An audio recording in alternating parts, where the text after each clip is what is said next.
Palavra da Verdade, com Hernandes Dias Lopes. Gente, vamos abrir a palavra então, sem mais delongas. Evangelho de Cristo, conforme o relato de Lucas, capítulo 3. Lucas, capítulo 3, versos de 1 a 20.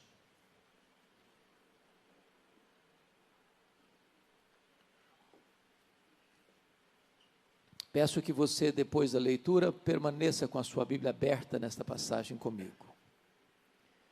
No 15º ano do reinado de Tibério César, sendo Pôncio Pilatos governador da Judeia, Herodes, tetrarca da Galileia, seu irmão Filipe, tetrarca da região de Itureia e Traconites, e Lisânias, tetrarca de Abilene, sendo sumos sacerdotes Anás e Caifás, veio a palavra de Deus a João, filho de Zacarias, no deserto.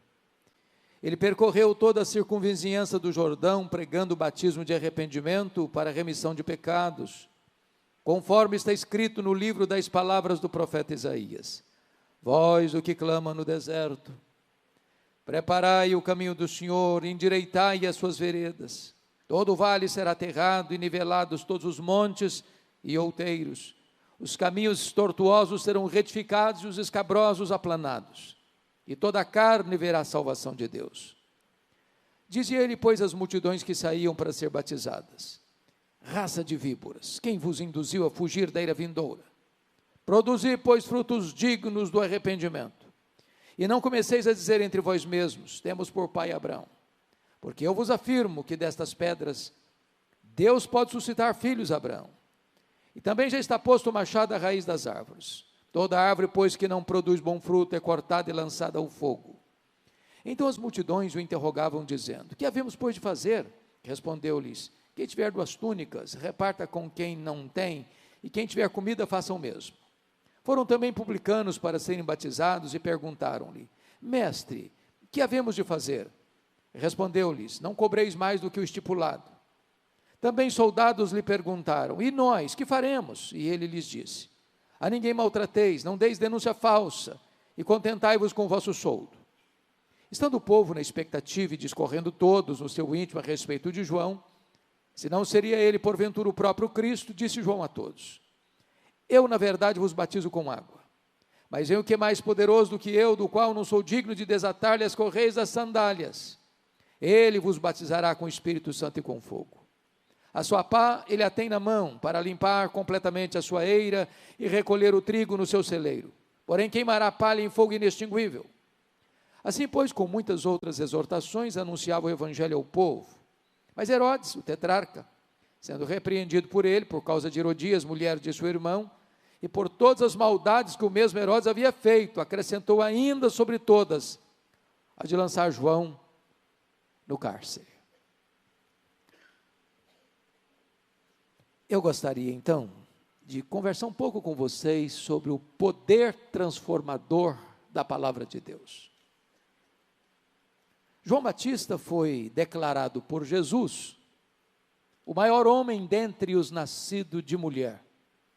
Ninguém jamais alcançou patamar tão elevado. Isso não era uma opinião de um amigo, isso era o diagnóstico do Deus Todo-Poderoso. João Batista é uma espécie de dobradiça da Bíblia. Ele fecha o Antigo Testamento e abre o Novo Testamento. O propósito de Lucas, que era médico e historiador, é mostrar-nos o contexto, o panorama, pano de fundo, o cenário em que este homem foi levantado por Deus. E o método que Lucas escolhe como historiador é partir do geral para o particular. É partir do império para a província. E mostrar quão carrancuda era a crise quando Deus levantou João Batista, quando a palavra de Deus veio a João Batista. E ele começa assim, no 15º ano do reinado de Tibério César. Bom, vocês se lembram dos imperadores que governaram este império? Júlio César, que foi substituído por César Augusto, está lá no capítulo 2, verso 1 de Lucas. Quando Jesus nasceu era César Augusto que governava.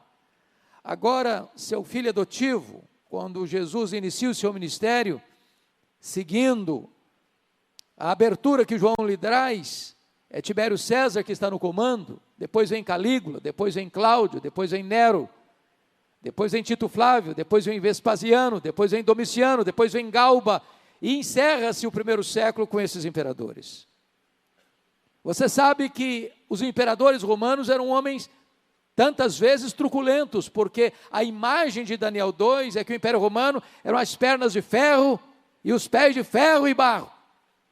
Ninguém podia resistir ao poder avassalador e expansionista desse império. Se o cenário internacional era esse, agora Lucas quer detalhar para nós qual era o cenário da província. E eu preciso da sua paciência para compreender comigo um pouco melhor o verso primeiro, porque sem entender o que está acontecendo aqui, nós não vamos tirar as lições devidas do texto.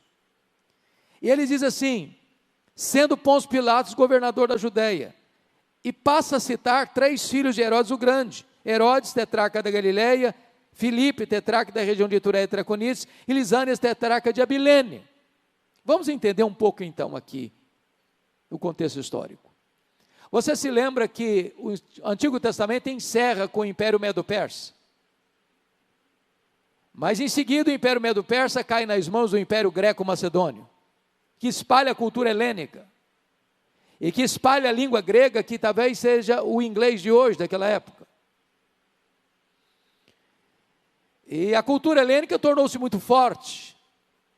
Com a morte de Alexandre o Grande, ele não tendo herdeiro, o seu vasto império é dividido em 4 generais. Israel ficou ora sob o poder dos Ptolomeus do Egito, ora sob o poder dos Seleucidas da Síria. Até que o templo de Jerusalém foi profanado por Antíoco Epifânio e começa-se uma guerra, a guerra macabeia.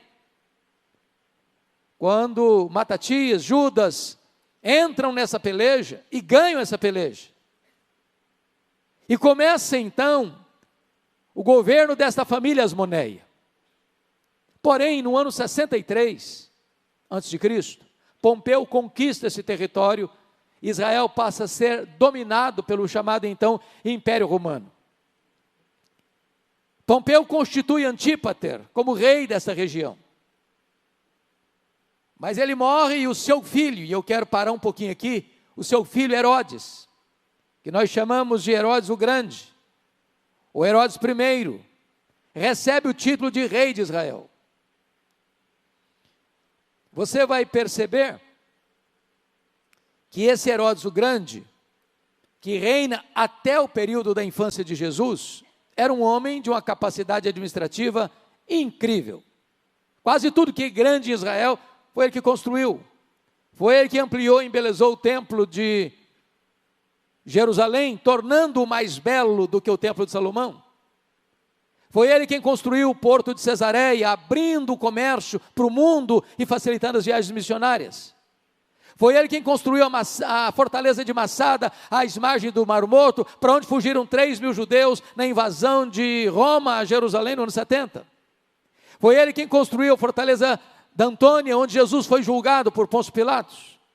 Mas esse homem era um homem perverso e assaz perigoso. Para vocês terem uma ideia, ele casou-se 9 vezes. E logo que ele assume o governo, ele manda matar metade do sinédrio. Nesses 9 casamentos, a chamada esposa predileta dele era Mariana, que era da nobreza. E ao casar-se com ela, ele manda matar os parentes dela da nobreza, porque tinha medo de que alguém pudesse concorrer com ele com o trono. Antes desse fato, a sua sogra Alexandra pediu que ele indicasse Aristóbulo, um menino de 17 anos, para o sacerdócio, ser sumo sacerdote em Jerusalém, e ele o faz, e o menino começa a ir bem, e com ciúmes ele manda matá-lo. Alexandra, sua sogra, com medo dele, foge para o Egito, e ele manda os seus emissários e mata a sogra dele no Egito. Quando ele retorna, César Augusto chama Roma para lhe dar uma descompostura e disse: é melhor ser filho de um porco do que ser filho de Herodes. Quando ele antes de viajar, entretanto, para essa descompostura que César Augusto lhe deu, com medo de que Mariana, cuja família estava sendo assassinada, conspirasse contra ele, mandou matar a sua mulher, a mulher preferida. Quando ele volta de Roma, ele manda 2 de seus filhos para estudarem em Roma, e a sua irmã Salomé, que era do mesmo estofo moral, diz para ele: esses meninos, quando voltarem, eles vão estar mais aptos para governar do que você. Ele não titubeou, mandou matar os 2 filhos. Agora você vai entender. Mateus capítulo 2, quando diz que os magos vieram do Oriente, com uma pergunta: onde está o recém-nascido rei dos judeus? Vimos a sua estrela no Oriente e viemos para adorá-lo. E diz a Bíblia que o rei Herodes fica alarmado e toda Jerusalém fica alarmada. E você diz: mas como assim? Como é que um rei fica alarmado com uma pergunta? Como é que uma cidade fica alarmada com uma pergunta? É porque Jerusalém sabia quão sanguinário é este homem, e ele manda matar as crianças de Belém e arredores. Quando ele está doente para morrer, na estância mineral de Jericó, ele fez a sua irmã Salomé jurar que no dia da morte dele, tinha que se matar um nobre de Jerusalém, de cada família dos nobres, porque queria choro e lágrimas no seu funeral. Eu quero dizer para vocês que os poderosos deste mundo também morrem. E ele morreu. Ao morrer, todo o reinado dele, todo o território que ele governava, que era Israel, é dividido em 4 partes, chamadas de tetrarquias. Mas você está lendo aqui uma coisa estranha, porque no versículo 1, sendo Pôncio Pilatos governador da Judéia, como assim? Como assim? A explicação está lá em Mateus 2, 22, porque quando ele morreu, a tetrarquia da Judéia, onde ficava Jerusalém, foi dada ao filho dele, Arquelau. Não era Pôncio Pilatos, não era um governador romano, era toda a família herodiana, a família dos idumeus. Mas quando Arquelau assumiu na Judéia, os próprios judeus disseram para Roma: tira esse homem daqui, esse homem é mau demais, é perverso demais, tira esse homem daqui. E Roma aproveita e tira o Arquelau e bota o pé dentro de Jerusalém, bota o pé dentro da Judéia e constitui um governador romano na Judéia. É por isso que você está vendo isso aqui. Os outros 3 nomes que você vê aqui é Herodes. Esse Herodes, é claro, a Bíblia fala de 4 Herodes. Herodes o Grande, esse que mandou matar as crianças de Belém. Herodes Antipas, que é este aqui, foi o que mandou matar João Batista. Herodes Agripa I, que mandou matar o apóstolo Tiago, mandou prender João, lá em Atos 12. E Herodes Agripa II, o que diz para Paulo: por pouco me persuades a me fazer um cristão. O que eu estou querendo trazer para você é que na descrição de Lucas, o cenário político do império era complicado, mas o cenário político da província era pior ainda. Era um cenário carrancudo, cinzento. Talvez você diga assim: bom, mas quem sabe o conjunto religioso da nação seja melhor, então haja esperança na religião. Mas veja o que ele diz no verso 2. Sendo sumos sacerdotes Anás e Caifás. Ou seja, isso é uma excrescência, porque só tinha um sumo sacerdote. Mas àquelas alturas a religião já estava prostituída. Para vocês terem uma ideia, do ano 37 a.C. ao ano 26 depois de Cristo, tiveram 28 sumos sacerdotes em Jerusalém. Era um cargo eclesiástico da mais alta importância, porque o sumo sacerdote era o presidente do sinédrio, comprado a peso de ouro. A religião também estava completamente afastada da verdade da palavra de Deus. Então o cenário era muito crítico. Mas eu quero dizer para você que quando o cenário está ruim, quando o cenário está sombrio, quando você olha e parece que não tem esperança no aspecto do mundo, do aspecto da nação, do aspecto da região, e você olha e só vê crise para todo lado, eu quero dizer para você que Deus entra na história, Deus vira a mesa da história, Deus muda o placar do jogo. Porque está escrito no verso 2, que foi nessa conjuntura que veio a palavra do Senhor a João, filho de Zacarias, no deserto. Oh, meus irmãos, Deus está no trono, e quem tem as rédeas da história em suas mãos é Deus. Em tempos de crise, Deus pode criar um fato novo, para trazer esperança para o seu povo. Agora notem que a palavra de Deus não veio a Tibério César, em Roma, nem a Pôncio Pilatos em Cesareia, nem a Anás e Caifás em Jerusalém, nem a Herodes Antipas na Galileia. A palavra do Senhor veio a João, filho de Zacarias, no deserto. Isso significa uma coisa, irmãos, não é o lugar que faz o homem, é o homem que faz o lugar. Não importa se numa grande catedral, num grande templo, ou num templo de chão batido, ou debaixo de uma árvore, ou num deserto, se a palavra de Deus vem, as multidões vão se unir para ouvir a palavra de Deus. Agora olhe comigo, que este homem vai nos ensinar metodologia de ministério. No verso de número 3 está escrito, ele percorreu toda a circunvizinhança do Jordão. Leia os profetas. Leia a vida de João Batista, olhe o ministério de Jesus, olhe o ministério dos apóstolos, e todos eles pregaram muito mais portão para fora do que portão para dentro. A agenda da igreja é centrífuga e não centrípeta. Eles iam lá fora onde as pessoas estavam, e hoje nós queremos que as pessoas venham cá dentro onde nós estamos. Eles gastavam mais as solas dos sapatos do que os assentos dos bancos. Isso é uma lição para nós. Mas vejam vocês, que na medida em que ele vai caminhando e percorrendo, o que ele pregava? Diz o verso 3, pregando o batismo de arrependimento para a remissão de pecados. Meus irmãos, tem 400 anos que ninguém escuta a palavra de Deus. Tem templo, tem música, tem sacrifícios, tem festas, mas não tem palavra de Deus.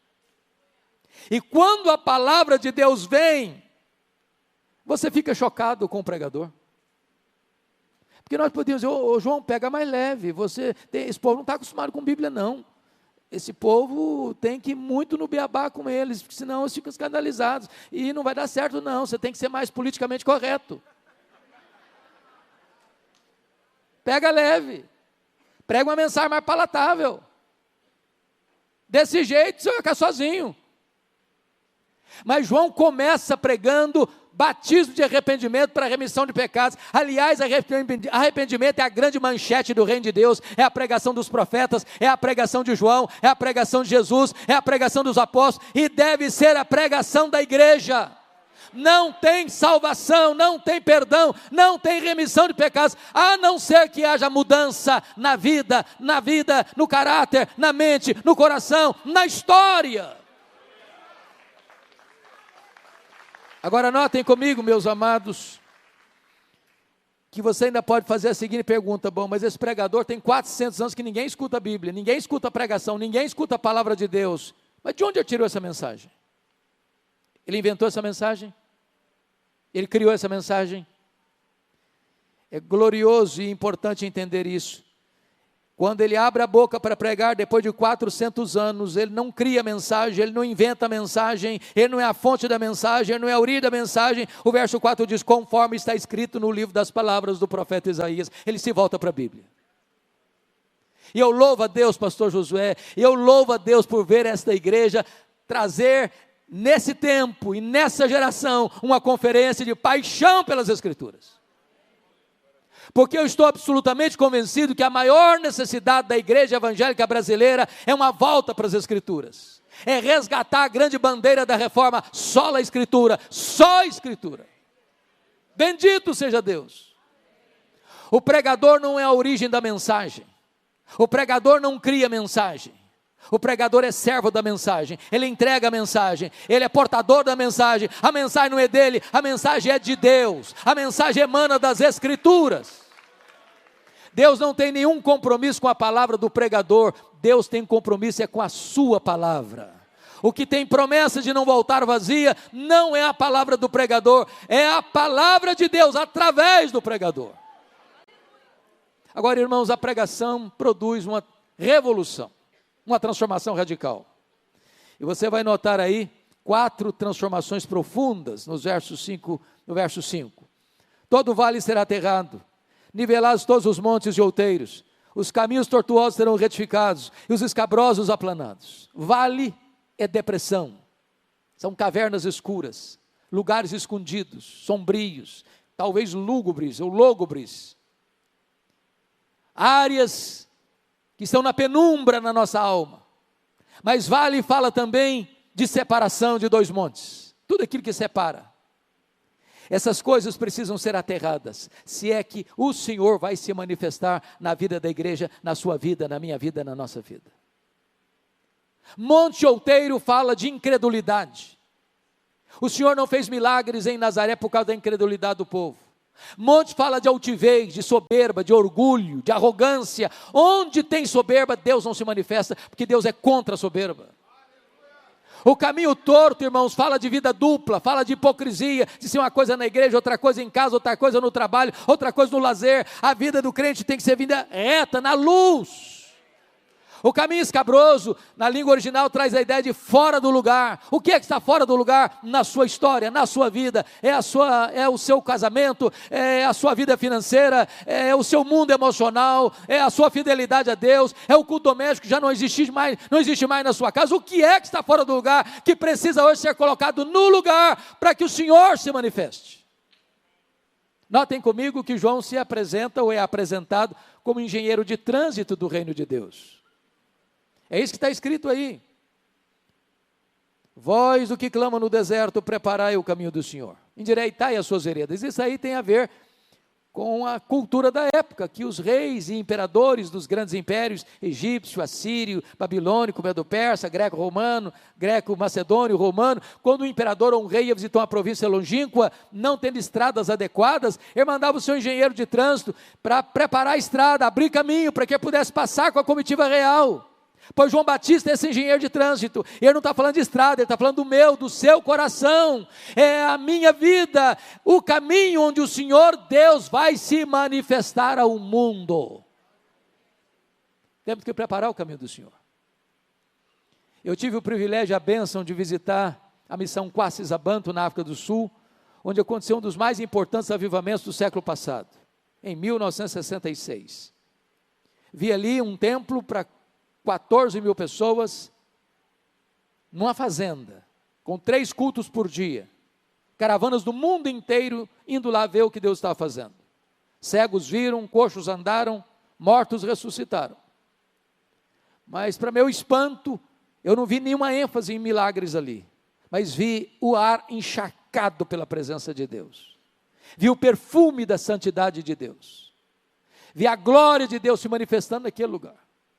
E perguntamos então para o pastor Erle Stigen: pastor, o que é avivamento? Compartilha conosco o que é isso. E ele respondeu: avivamento é preparar o caminho do Senhor para que ele se manifeste. Quando a palavra de Deus vem, ela produz mudança, ela produz transformação, as coisas são reparadas, e então Deus se manifesta na igreja e através da igreja. Resultado? Versículo 6: toda a carne verá a salvação de Deus. É um grande avivamento. Mas irmãos, talvez você ainda entre mais um pouco no texto e pergunte assim: como é que era a audiência de João Batista? Veja comigo, versículo de número 7, as multidões, versículo 12, publicanos, versículo 14, soldados. Por que eu quero destacar isso aqui? Eu tenho lido alguns historiadores ou alguns experts em crescimento de igreja, pastor Luiz, e alguns dizem assim: olha, você quer a igreja crescer? Quer ver a igreja crescer? Faz o seguinte, tem que ser uma igreja homogênea. Então, vou plantar uma igreja, vou começar. Eu quero começar uma igreja de classe média. Aí eu vou para um condomínio fechado, de alto nível, e aí eu vou ter uma igreja intelectualizada, com poder financeiro, com capacidade de investimento, e é essa a igreja.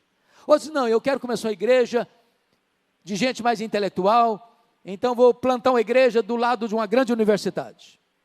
Outros não, o meu negócio é fazer opção pelos pobres, eu quero plantar uma igreja para os pobres. Quando eu olho a Bíblia, eu não vejo isso. Irmãos, a igreja de Deus é o único lugar do mundo onde o homem mais rico da cidade se assenta do lado do homem mais pobre da cidade e não tem diferença entre eles. A igreja de Deus é o único lugar do mundo onde um diácono, sendo o maior empresário da cidade, carrega a cadeira nas costas para o pedreiro sentar com honra.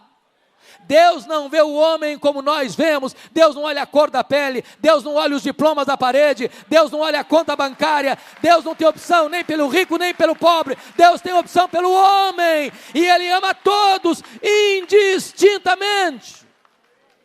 Bendito seja Deus.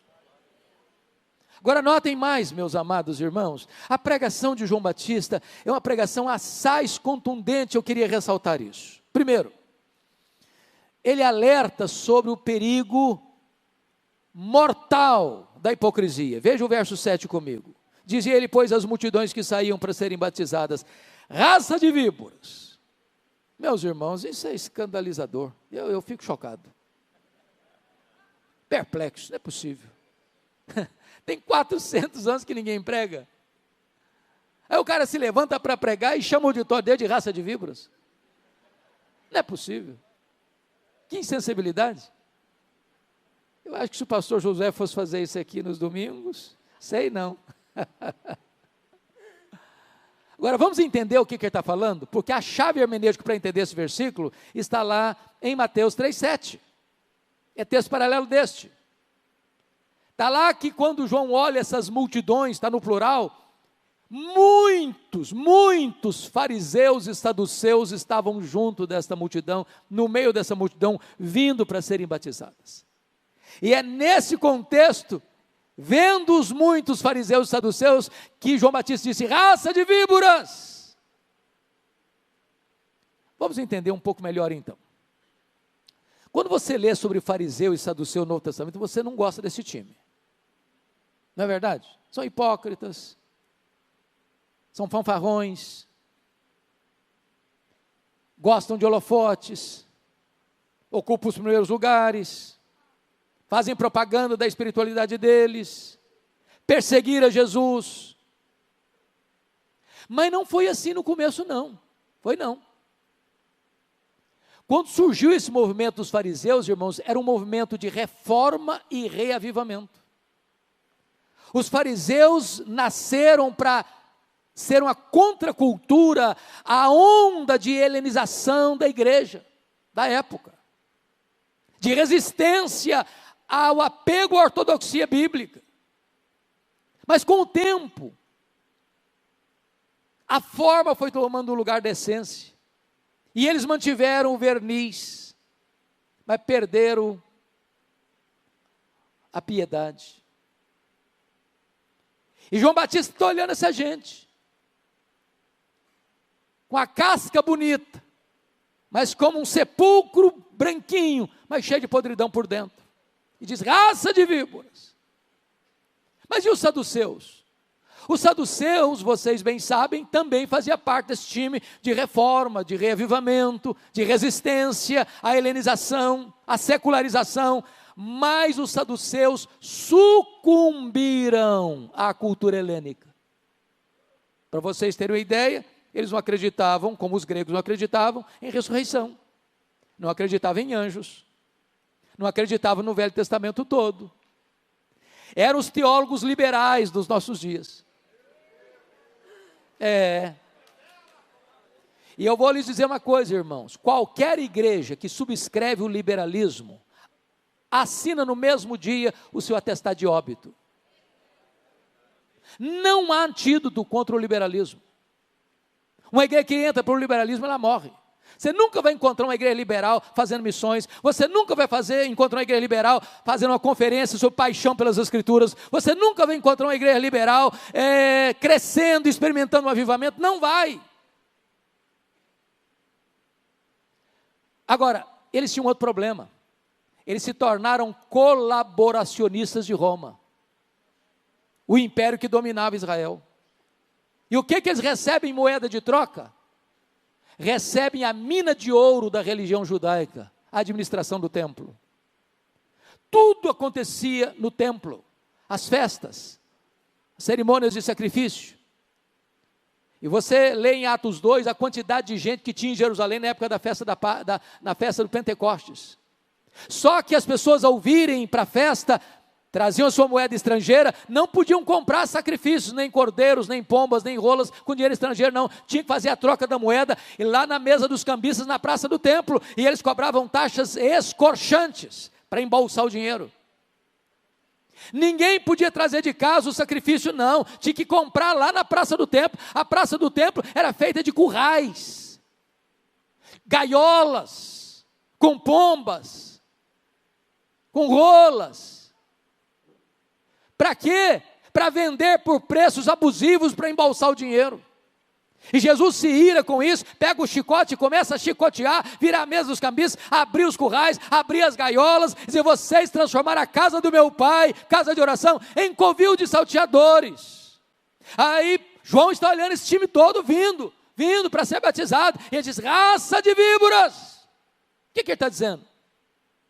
Que a hipocrisia que eles traziam no coração era pior do que o veneno das víboras, porque o veneno das víboras é colocado por Deus, mas o veneno da hipocrisia é colocado pelo diabo. Mas João alerta mais do que isso, irmãos. Ele alerta, em segundo lugar, para o perigo real do inferno. Olha comigo o verso 7. Quem vos induziu a fugir da era vindoura? É chocante isso. É muito chocante, porque esse cara tem tanta coisa boa para pregar, vai pregar logo no começo sobre o inferno. O que tem de gente querendo apagar as chamas do inferno hoje é uma coisa impressionante. Esse tipo de sermão não dá ibope. Ninguém recebe um tapinha nas costas depois do culto porque pregou sobre o inferno. Mas me permita dizer isso a vocês: é melhor escutar sobre o inferno do que ir para lá.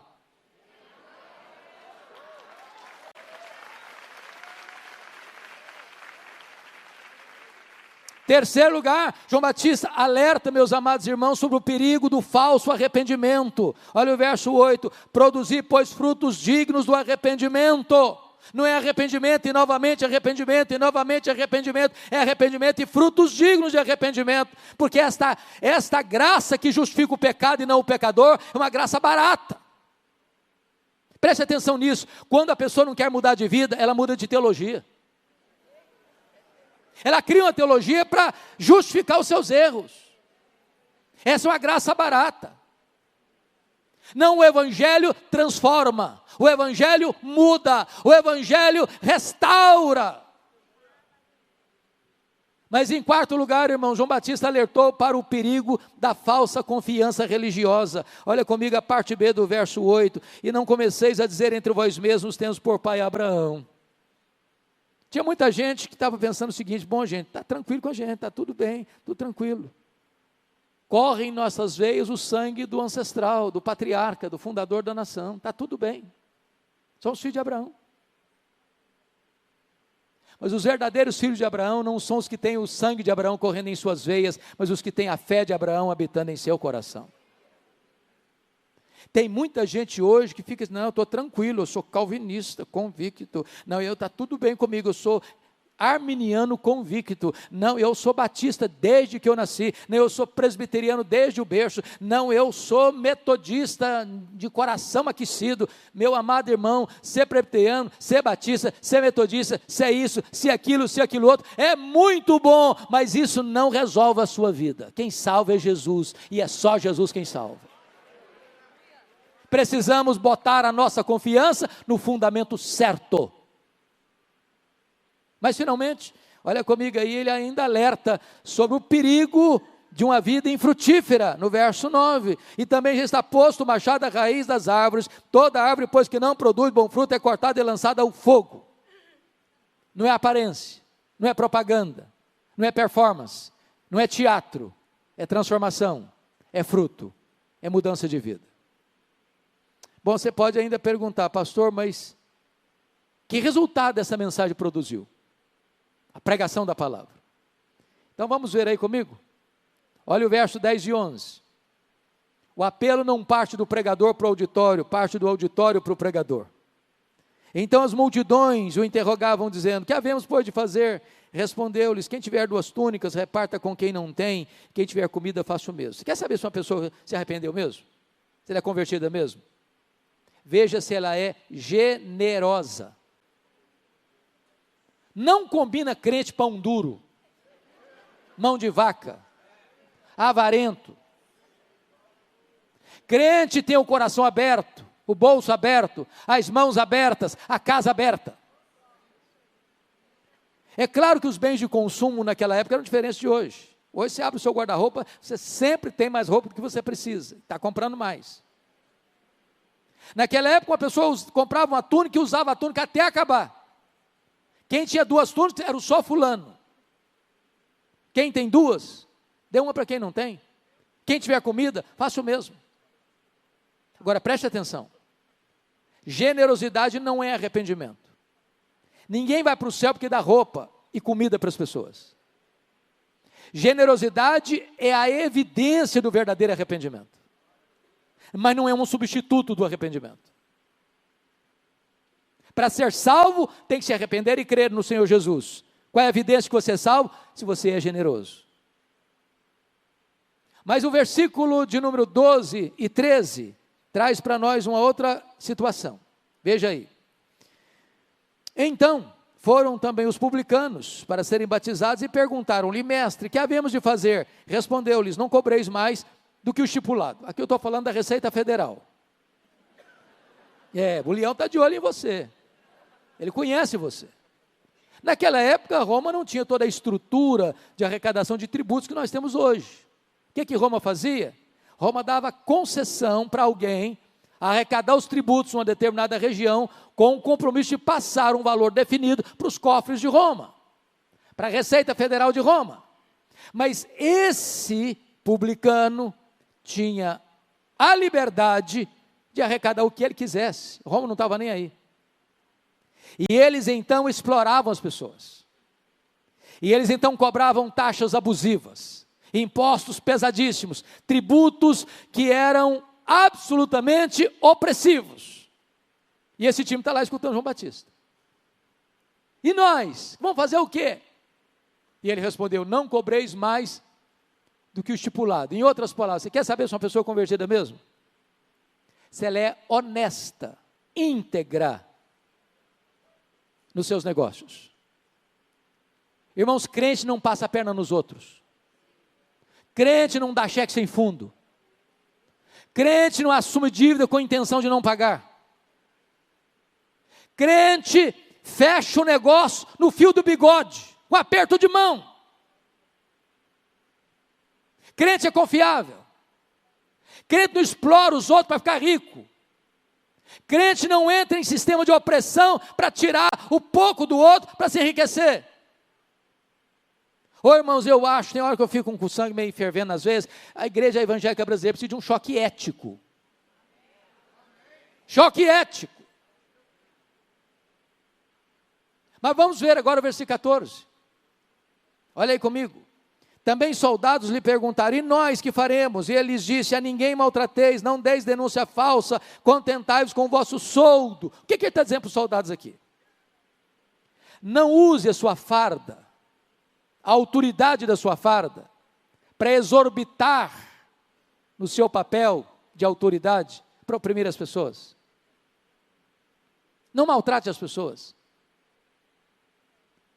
A autoridade, ela existe para servir, não para explorar e machucar as pessoas. Não deis denúncia falsa. O que está por trás aqui? Meus irmãos, o que está por trás aqui é que os soldados estavam mancomunados com os cobradores de impostos, para levar vantagem e receber propina. Eu vou ilustrar. Chegava o publicano na casa do Sr. José. Sr. José, eu vim dizer para o senhor que o seu imposto, o seu tributo esse ano é tanto. O Sr. José tomava um susto: mas eu não consigo pagar esse valor. Se eu pagar tanto imposto assim, eu vou passar fome, a minha família vai ficar em necessidade. Sr. José, o seu imposto é tanto. E não discutia não, ia embora. Entrava o soldado: Sr. José, o imposto é tanto. Eu não posso pagar. Sr. José, ou o senhor paga ou eu te denuncio. E ser denunciado no Império Romano, numa província dominada, era botar a cabeça a prêmio. João Batista dizia o seguinte: contente com o seu salário, não use mecanismos ilícitos e imorais para receber propina e engordar o seu salário. Você tem que ser honesto. Eu sei que essas coisas não existem mais hoje, irmãos, mas nunca é demais alertar. O que eu estou querendo passar é que quando a gente tem paixão pelas Escrituras, não é apenas por um conhecimento intelectual, a Bíblia transforma o caráter, a Bíblia transforma a vida, a Bíblia transforma a família, a Bíblia transforma os relacionamentos comerciais, a Bíblia muda a tessitura da sociedade. Bom, mas deixa eu terminar falando um pouquinho desse pregador. 3 coisas eu quero destacar. A primeira coisa é a identidade desse pregador. Olha comigo o versículo de número 15. Estando o povo na expectativa, e discorrendo todos no seu íntimo a respeito de João, se não seria ele porventura o próprio Cristo. Vejam, meus irmãos, os detalhes. Estando o povo na expectativa. E discorrendo quantos mesmo? Todos no seu íntimo. A respeito de João, se não seria ele porventura o Cristo. Agora pense comigo nessa vasta multidão. Porque os evangelistas dizem que toda a província da Judéia, Jerusalém, toda a circunvizinhança do Jordão, ia para o deserto para ouvir João. E de repente todo mundo, dos menores aos maiores, gente, ele não é precursor não, ele é o Messias, ele está pregando assim, esse cara é muito corajoso, ele é muito audacioso, ele não tem medo de ninguém, tem medo de cara feia não, ele prega mesmo, e está todo mundo lá ouvindo esse camarada, não, ele é o Messias, ele é o Messias, não é ele mesmo, é ele. E diz a Bíblia que esta cogitação da multidão se transforma numa pergunta e beija os ouvidos de João Batista com aquela voz aveludada da serpente. Porventura, tu não és o próprio Cristo? Olha a tentação aí. Olha o perigo de botar um homem no pedestal aí. Se ele tivesse engolido a isca venenosa, ele poderia pensar assim, bom gente, pensando bem, na verdade, eu acho que eu sou um fenômeno. Tem 400 anos que ninguém nunca viu isso. Não se tem notícia de que um pregador juntasse multidões no deserto. Aliás, se eu me declarar Messias aqui, o povo todo eu já tenho do meu lado. Mas ele foi categórico, não, eu não sou o Messias, eu vim preparar o caminho do Messias. Eu não sou o verbo, eu sou apenas uma voz que clama no deserto. Eu não sou a luz, eu aponto para Jesus e digo, este é a verdadeira luz que vinda ao mundo e ilumina todo homem. Eu não sou o cordeiro, eu aponto para Jesus e digo, este é o cordeiro que tira o pecado do mundo. Eu não sou o noivo, eu sou apenas o amigo do noivo. Eu batizo com água, mas aquele que vem depois de mim é mais poderoso que eu, e ele vos batizará com o Espírito Santo e com fogo. Eu não sou sequer digno de me curvar, desatar as correias das suas sandálias. Eu tenho um lema de vida, convém que ele cresça e que eu diminua. Esse homem ensina para você e para mim, amado, que nós não podemos receber a glória que só pertence a Jesus. Mas há uma segunda coisa nesse homem que eu quero destacar. Esse pregador é plenamente consciente da sua limitação. Olha comigo, por favor, o versículo de número 16. João disse a todos, eu, na verdade, vos batizo com água, mas vem o que é mais poderoso do que eu, do qual não sou digno de desatar-lhe as correias das sandálias. Ele vos batizará com o Espírito Santo e com fogo. Irmãos, todos nós que pregamos a palavra de Deus, precisamos ter plena consciência de que nós somos totalmente limitados. Nós só podemos pregar aos ouvidos. Só o Espírito Santo pode pregar ao coração. O pregador, o pastor, pode administrar o símbolo. Não importa se você batiza por aspersão, por efusão ou por imersão. Você só consegue usar o símbolo, a água. Mas você não pode produzir o simbolizado. Você não tem poder de batizar com o Espírito Santo e com fogo. Só Jesus tem.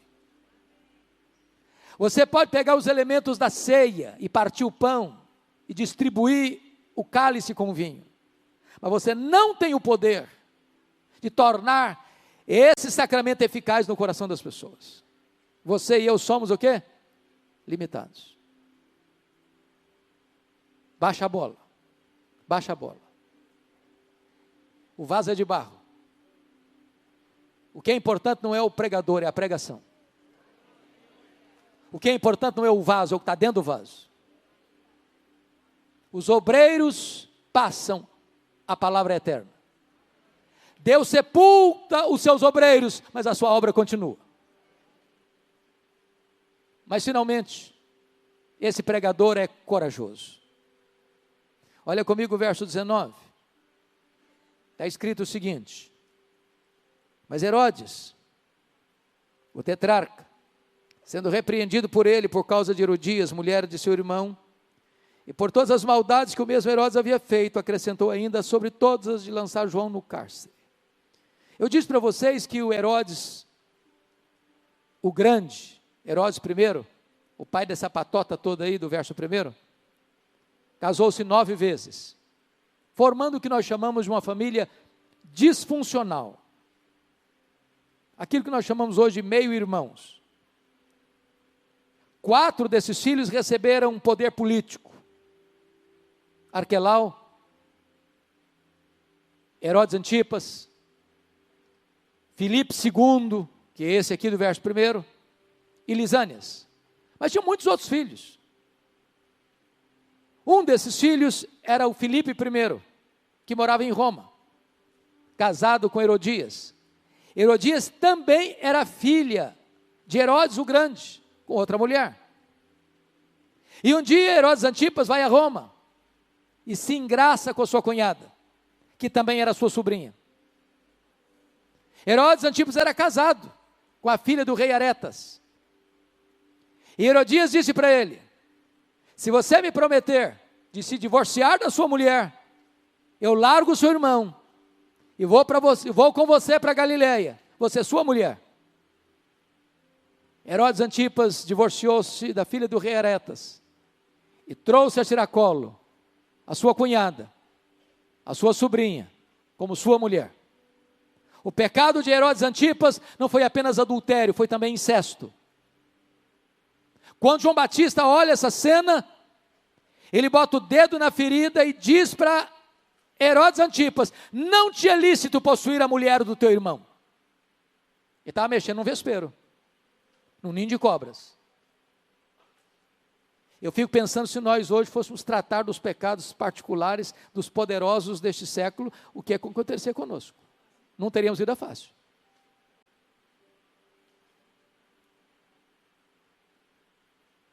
Lançaram João no cárcere. É bem verdade que Herodes temia João. Não aquele temor reverente. Escutava João.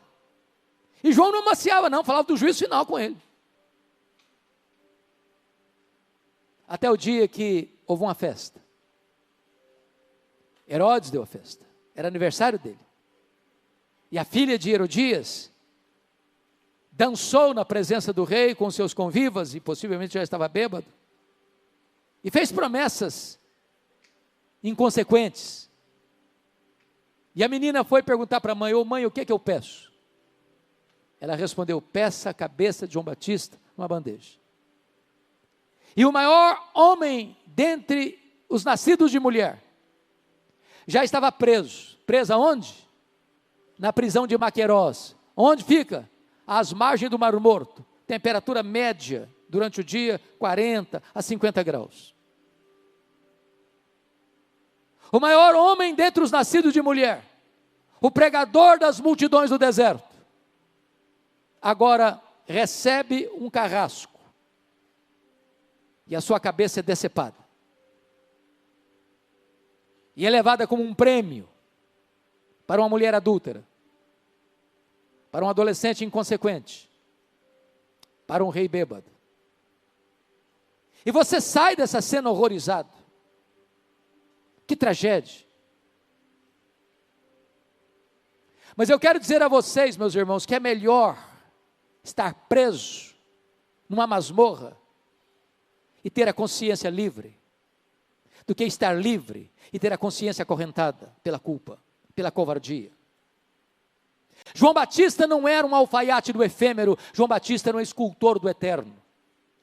João Batista não era um pregador de conveniências, ele era um arauto do Rei dos Reis.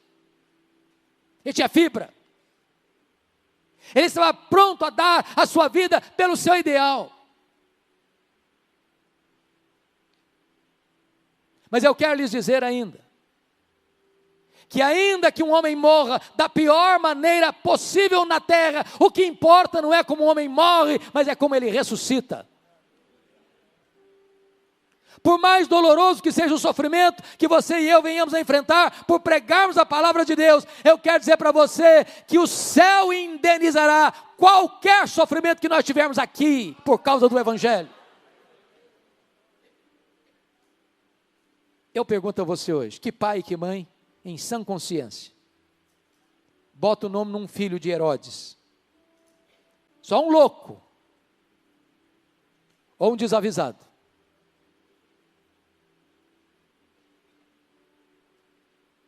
Mas João Batista, embora degolado, mesmo morto ainda fala. E ele continua motivando e inspirando milhões de pessoas. E eu espero em Deus que nesta noite, nesta conferência, a biografia deste homem, cujo nascimento foi um milagre, cuja vida foi um portento, cuja morte foi um mistério, motive e encoraje o seu coração a amar a Escritura, a amar a palavra de Deus e pregar esta palavra, se preciso for, selando esta palavra com seu próprio sangue. Que Deus nos ajude. Amém.